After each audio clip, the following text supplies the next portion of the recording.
Reflecting back, there's not much I would change because we had a great time. We won lots of trophies. Like I said, there's lots of downs in that. I got 2 serious injuries. Injuries where you're told in the hospital you might never play again. So the determination, the grit it gives you, that sort of made me the player I was as well after. So I don't think I'd change many things. I grew up not far from the city centre. Probably got the bus for 2 years while I was playing for the first team. No, there was a little altercation coming back one day, and I think the manager found out and got me in the room and gave me more than the hairdryer, I can tell you that. But, and asked me why am I getting the bus, why don't I get a taxi? From that altercation, I ended up getting a new contract, yeah. So a bit of a weird way of getting a contract. I always wanted to be a right winger. I always played right wing up until the age of about 12, 13.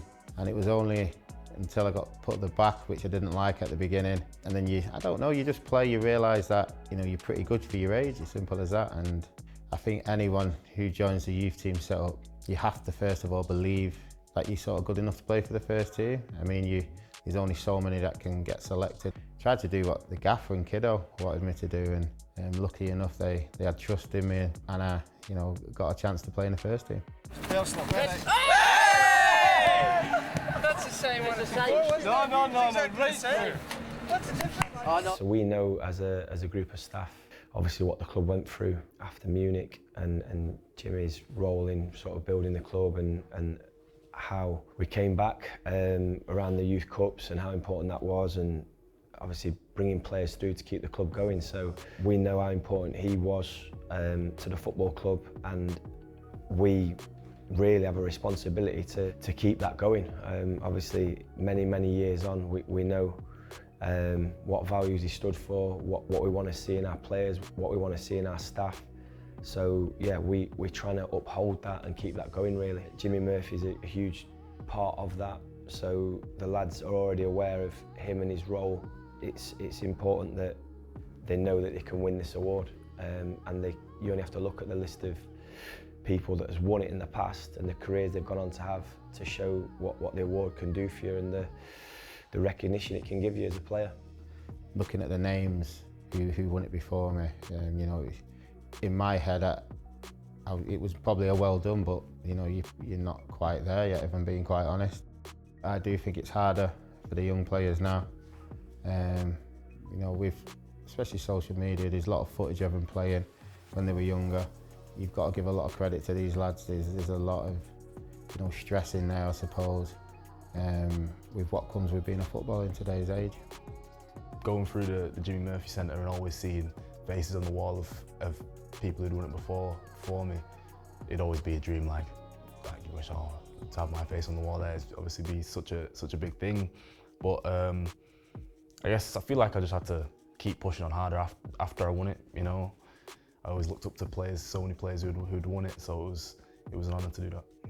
How difficult or how easy was that for you to sort of make that lifestyle change?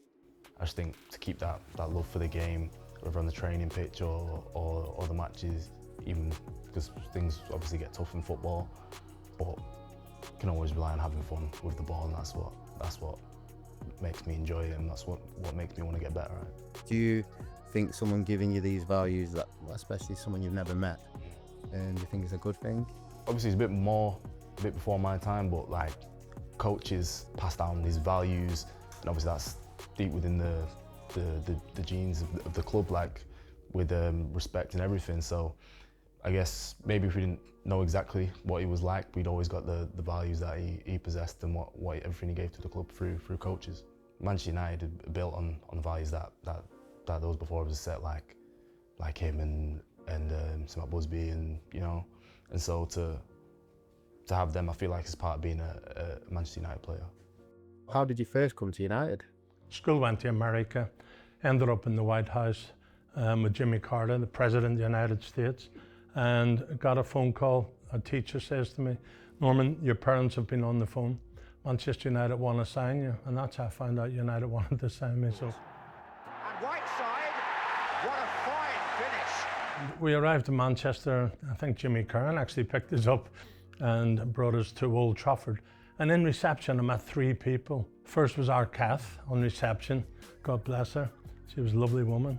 And then next to Kath, who were just in reception, was Sir Matt Busby and of course Jimmy Murphy. And you know, two great guys. And Sir Matt sort of put his arm around me and said, "You've come to the right club, son. We'll look after you."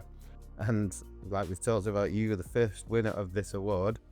What do you remember about receiving it? I know it was only last year. Let me touch it. I don't know if that question helps. But you was actually officially the first person to receive it. So I know you only found out last year, but that's a great achievement. Yeah. By all means. Yes, I didn't realise, like I say, until that. But then when you look at it, Wes, I know you've done it a few times, a couple of times. There's some good names on there that have gone through to the first team, and that's what our youth team's all about. Our academies is getting youngsters into the first team, and you and I were lucky to do that. I never got to meet him. All right. You did. Can you describe him to me? From what I remember, his name always cropped up, and wherever you went to any functions, which we used to go to quite a lot of functions, and they would turn up, and you know, he had time for people, and he would say, "How you getting on? Are you enjoying it?" And he'd be interested in the youth and the youth players. Can you tell us a little bit about this year's group? What's it like? Yeah, so we've got 13 second years. So obviously the Jimmy Murphy Award is, well, it's always won by a scholar. What happens in that second year is you have a real mixed program. You train with the first team generally, you play in the under-21s, you play some games in the 18s, you have the Youth Cup, you're probably playing internationally for a lot of the lads, so you've got a real mixture of experience, and I think that's what's exciting about being a scholar or an apprentice in old money. People say it's the best years of your life. I think you're playing with your mates a lot. So yeah, the current cohort, if you like, if we look at the second years, some are playing the 21s all the time, a few are playing in the 18s predominantly, and then the majority are probably going across both age groups. All our players have had experiences with the first team. The manager calls on a lot of players frequently. Really good group of lads. We pride ourselves on them being good people, good teammates, as well as being talented enough to be in the building. Do you choose the winner? I'm involved in a panel of people that chooses the winner, Wes. The coaches in the club? Or? Yeah, so I would speak to Steve Torpin, Nick Cox in the past, and then it'd have been Adam Lawrence last year, it'd be Fletch this year. So we would probably come to a few players between a few people and then share it with a wider staff to not get a vote on it, but get people's consensus on it, so the person that wins it can genuinely feel like all the staff had a say on it. So part of this series, we're taking some quotes of ex-players that have won the trophy. I'm just wondering, how do you think that would go down with the players now? Yeah, I think it'll go down really well to get some guidance or insight from former winners, people that they'll know, people who have done what they want to go on to do. Listen, advice for myself is exactly what I think most people would say, and that's keep your head down, work hard, try and get better, try and get stronger. You're still growing, you know, you've got to be right physically, mentally. And when you get that chance, try and take it. Yeah, well, Kobbie's the new generation of footballers. You know, you can see he's got all the attributes, and I'm pretty sure you'll see that for more years to come. He's still learning, but he's already a Manchester United player, an England player, international, and he's only got a bright future ahead of him. Say, keep being consistent, lead by example. From knowing Norman, and you look at, you know, the age he started at Man United, he's probably the youngest out of all of us, which means great courage, you know, and just pretty much getting on with it. You know, he took responsibility and he did it in a very quick and early age. I'd say enjoy it, take it all on board, try and remember as much as you can, take the advice back with you. But the most important thing as a kid in football is I think you've got to enjoy it, you know.